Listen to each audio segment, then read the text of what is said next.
Hello বন্ধুরা, গ্রামের রান্না পিয়ালির সঙ্গে সকলকে স্বাগত জানাচ্ছি। আজকে আমি ঘরোয়াভাবে শুক্তো রান্না করেছি, আর এইভাবে রান্না করলে গরম ভাতে দারুণ লাগে। অবশ্য বাড়িতে একবার ট্রাই করার অনুরোধ রইল। তাহলে কীভাবে করলাম চলো দেখে নেওয়া যাক। বন্ধুরা, এখানে দেখো আমি লায়ের আগা নিয়েছি, আর একটা কাঁচকলা নিয়েছি, উচ্ছে নিয়েছি, একটা আলু নিয়েছি, বেগুন নিয়েছি ও মিষ্টি আলু নিয়েছি, জায়গায় পেঁপে নিয়েছি, আর সজনের ডাঁটা ছিল ঘরে তিনটে সজনের ডাঁটা নিয়েছে, আর এর সাথে বিউলির ডালে নিয়েছি। ঘরোয়াভাবে শুক্তো রান্না করবো এই গরমে, কিন্তু এইভাবে শুক্তো রান্না করলে খেতে দুর্দান্ত লাগে। তাহলে কীভাবে করলাম চলো দেখে নেওয়া যাক। এখানে দেখো একটা থালার মধ্যে প্রথমে আমি জল নিয়ে নিলাম। আগে আমি কাঁচকলাটা কেটে নেবো, কারণ কাঁচকলাটা কিন্তু একটু ভিজিয়ে রাখতে হবে। কাঁচকলাটা ভিজিয়ে রাখলে এর মধ্যে যে কষটা থাকে কষটা বেরিয়ে যাবে। এবার কাঁচকলাটা এইভাবে কেটে নেবো, আর কাঁচকলার এই ছোকাগুলো আছে কিন্তু আমি ফেলবো না, কাঁচকলার ছোকার বাটা করবো। এই কাঁচকলার ছোকার বাটাটা আমি কীভাবে করছি অবশ্য তোমাদের এর পরের ভিডিওতে শেয়ার করবো। তাই কাঁচকলার ছোকাগুলো আমি নিচে না রেখে এইভাবে পরিষ্কার জায়গায় রাখবো। কাঁচকলার এই ছোকা বাটা দিয়ে কিন্তু গরম ভাত দারুণ লাগে। তোমরা যদি দেখতে চাও অবশ্যই কমেন্ট করে জানিয়ে তোমাদের সাথে দেখাবো। এবার এই কাঁচকলার ছোকাগুলো আমি আলাদা করে রেখে দিলাম। এবার কাঁচকলাটা দেখো এইভাবে আমি কেটে নিচ্ছি। প্রথমে লম্বি করে আমি 4 পিস করে নিলাম। এবার এরকম দেখো, খুব বেশি বড় বা খুব বেশি কিন্তু ছোটো করে নিয়ে এরকম পাতলা পাতলা করে কেটে নিতে হবে। কেটে সাথে সাথে আমি জলের মধ্যে দিয়ে দিলাম। এই জলের মধ্যে সামান্য একটু হলুদ দিলাম। হলুদ দিয়ে কাঁচকলাটা ভিজিয়ে রাখলে এর মধ্যে কষটা থাকবে না, পরে কাঁচকলাটা রান্না করলে কিন্তু কালো হবে না। এইভাবে কিছুক্ষণ কাঁচকলাটা আমি ভিজিয়ে রাখবো। মধ্যে আমি সব সবজিগুলো কেটে নেব একে একে। প্রথমে দেখো পেঁপেটা কেটে নিচ্ছি, সব সবজিগুলো কেটে তোমাদের সাথে আবার দেখাচ্ছি। বন্ধুরা, এখানে সব সবজিগুলো কেটে আমি ধুয়ে এনেছি, আর সব সবজিগুলো কিন্তু একই রকমভাবে কেটেছি। এখানে দেখো মিষ্টি আলুগুলো এইভাবে লম্বি করে কেটে নিয়েছি, আর এটা এমনি আলু, মানে দুটো আলু নিয়েছি। বেগুন নিয়েছি, বেগুনটা একটু বড় বড় করে কেটে নিয়েছি, কারণ এইভাবে বড় বড় করে কাটলে বেগুনটা কিন্তু গলে যাবে না, আর এই রকম করে যদি আমি পাতলা কাটি তাহলে কিন্তু গলে যাবে। এই জায়গায় নিয়েছি এই দেখো লায়ের আগা, সজনের ডাঁটা, 3টে সজনের ডাঁটা দিয়েছি।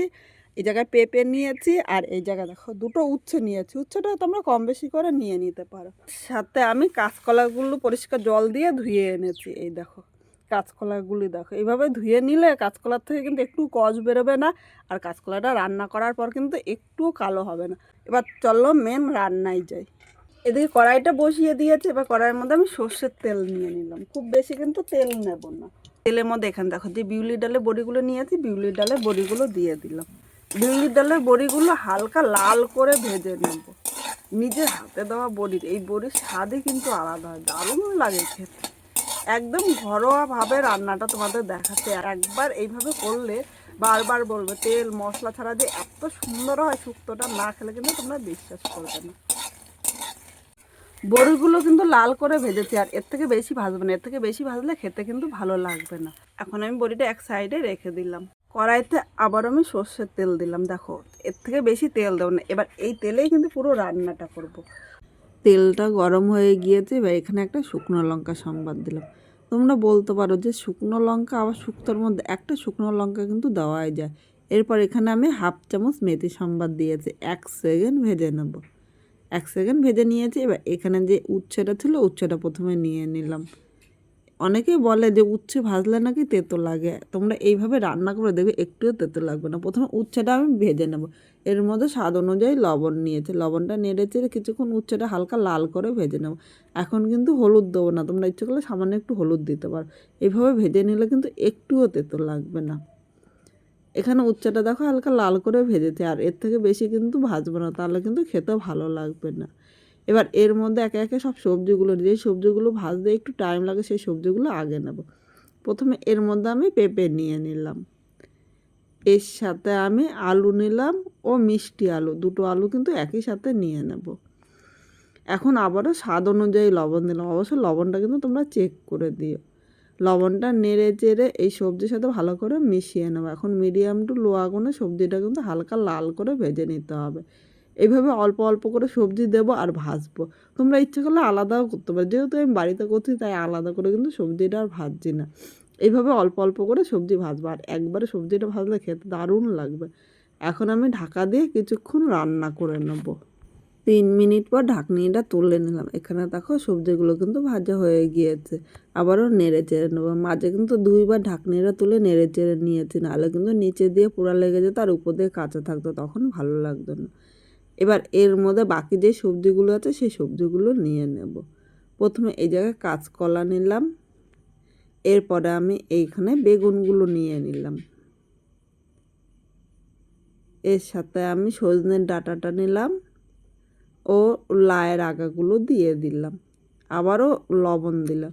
এখন কিন্তু আমি পুরো রান্নার লবণটা এর মধ্যে নিয়ে নিয়েছি। এবার সব সবজিগুলো নেড়ে চেড়ে মিশিয়ে নেব। এখন একটু সাবধানে নাড়তে হবে, নাহলে কিন্তু পড়ে যেতে পারে। এইভাবে নেড়ে চেড়ে মিশিয়ে নিয়েছি। এই সবজিগুলো কিন্তু আরও কিছুক্ষণ ভেজে নেব। দেখো এইভাবে অল্প অল্প করে সবজি যদি ভাজি, আমার কিন্তু আলাদা করে আর ভাজার প্রয়োজন নেই। সব সবজিগুলো নেড়ে চেড়ে মিশিয়ে নিয়েছি। এখন ঢাকা দিয়ে 1 থেকে 2 মিনিট এইভাবেই কিন্তু রান্না করে নেব। এবার ঢাকনিটা আমি তুলে নিলাম। এখান দেখো সবজিগুলো কিন্তু ভাজা হয়ে গিয়েছে, আবার একটু নেড়ে চেড়ে নিলাম। এবার এই জায়গায় খুব সামান্য পরিমাণে আমি হলুদ দিয়েছি। ইচ্ছে করলে তোমরা হলুদটা কিন্তু স্কিপ করতে পারো, কারণ অনেকে শুক্তোতে হলুদ দেয় না। আমি সামান্য একটু হলুদ দিয়েছি, যেহেতু বাড়িতে রান্না করছি, একটু হলুদ মানে কালার না হলে কিন্তু খেতে ভালো লাগে না। এবার হলুদটা নেড়ে চেড়ে এর সাথে মিশিয়ে নিলে আরও কিছুক্ষণ রান্না করে নেবো, তাহলে হলুদের কাঁচা গন্ধটা কিন্তু থাকবে না। বন্ধুরা, এখানে সবজিটা লাল করে ভেজে নিয়েছে, আর এর থেকে বেশি ভাজার প্রয়োজন নেই। এবার এর মধ্যে আমি উষ্ণ গরম জল দিয়ে দিলাম। অবশ্যই তোমরা চেষ্টা করবে একটু উষ্ণ গরম জল দিতে। উষ্ণ গরম জল দিলে ঝোলটা তাড়াতাড়ি ফুটবে ও খেতেও ভালো লাগবে। এর সাথে সবজিগুলোও কিন্তু সেদ্ধ হয়ে যাবে। আর আমরা যদি ঠান্ডা জল দিই সবজিগুলো শক্ত থাকবে, খেতে কিন্তু একদম ভালো লাগবে না। সব কিছু নেড়ে চেড়ে মিশিয়ে নিয়েছি। এখন ঢাকা দিয়ে আরও কিছুক্ষণ রান্না করে নেব। এর মধ্যে চলো একটা স্পেশাল মশলা তৈরি করে কড়াইয়ের মধ্যে আমি 1 চামচ রাঁধুনি নিয়েছি। রাঁধুনিটা হালকা ভেজে নেব, খুব বেশি কিন্তু ভাজতে হবে না। দেখো 1 সেকেন্ড রাঁধুনিটা ভাজবো, শেষে রাঁধুনির এই গন্ধটাই কিন্তু দারুণ লাগে। রাঁধুনিটা হালকা ভেজে নিয়েছি, আর দেখো রাঁধুনির থেকে মিষ্টি একটা গন্ধ বেরিয়েছে। এবার রাঁধুনিটা আমি তুলে নিলাম। এদিকে আমি ঢাকনিটা তুলে নিলাম, আর এখানে ঝোলটা ফুটে উঠেছে। এবার এর মধ্যে আমি 1/2 চামচ আদা বাটা দিলাম। তোমরা ভাবছো যে আদা বাটাটা আগে না দিয়ে এখন কেন দিলাম? হাফের পরে আদা বাটাটা দিতে হবে, তাহলে আদা বাটার একটা কাঁচা গন্ধ, এই গন্ধটাই কিন্তু শুক্তোটা খেতে ভালো লাগবে।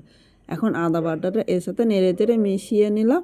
আরও কিছুক্ষণ এইভাবেই রান্না করে নেবো। এখানে কিন্তু সবজিটা কিন্তু বেশিরভাগটা সেদ্ধ হয়ে গিয়েছে। 4 মিনিট পর চলে এসেছে। এখানে দেখো শুক্তোটা হয়ে গিয়ে তার সব সবজিগুলো কিন্তু এখানে সেদ্ধ হয়ে গিয়েছে। এবার এর মধ্যে 1 চামচ চিনি দিলাম। অবশ্য তোমরা একটু মিষ্টি দেবে, মিষ্টি না দিলে কিন্তু খেতে একদম ভালো লাগবে না। এবার চিনিটা এর সাথে নেড়ে চেড়ে মিশিয়ে নিলাম। একটু মিষ্টি দিলে এর স্বাদটা কিন্তু ব্যালেন্স হয়। এবার এর সাথে আমি এখানে যে ডালের বড়িগুলো আমি ভেজে রেখেছিলাম এর মধ্যে নিয়ে নিলাম। বড়িটাও নেড়ে চেড়ে মিশিয়ে নিয়ে আরও 2 থেকে 3 মিনিট এইভাবে মিডিয়াম আগুনে রান্না করে নেবো, তাহলে বড়িটা কিন্তু সেদ্ধ হয়ে যাবে। আর এই বড়ির স্বাদ কিন্তু দুর্দান্ত হয়। এখানে শুক্তোটা হয়ে গিয়েছে। এবার নামানোর আগে যে রাঁধুনিটা বাটা করেছে, দেখো এই বাটাটা কিন্তু আমি একদম মিহি করে করিনি, একটু দানা দানাভাবে করেছি।